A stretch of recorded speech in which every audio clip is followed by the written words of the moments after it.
បើកមកបងហើយមានទំពុកបងហើយស្អីស្អីនោះនឹងឡងសម្បត្តិភូមិអាស្ពានទី9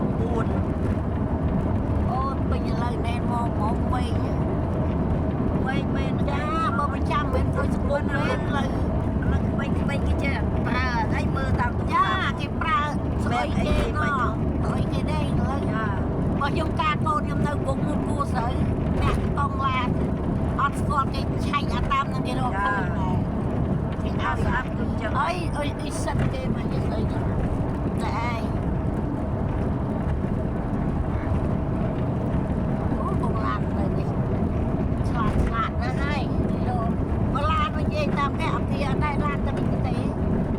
ហៅអត់មកក៏មានទៅមានជាតិទៅគ្រូវាប៉ុនតែអូយតែដាក់ទៅនៅទីនោះចែកប៉ាស្អាប់ខ្លះអុយខ្លះមកចាក់ដឹកខ្ញុំទៅជាណាបញ្ញាប់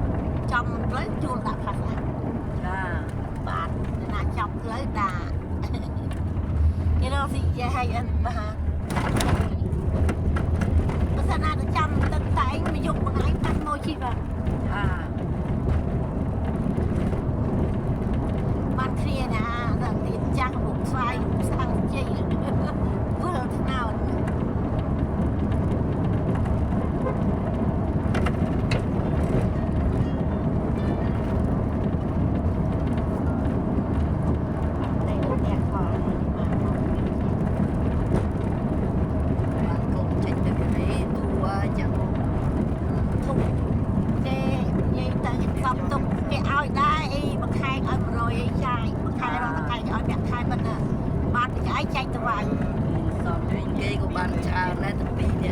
បានតាអីរាប់$10000ដែរតាវិញវាមកនេះវាថាទៅចង់ទិញដីទិញឃ្លីដល់អត់ទិញវាធ្វើវាទុកវាដាក់នឹងកង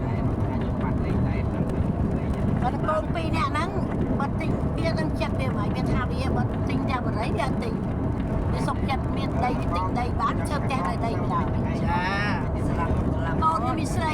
មិនតន់បានប្តីទិញដីបានមកកន្លែងមិននៅកន្លែងគេហៅវត្ត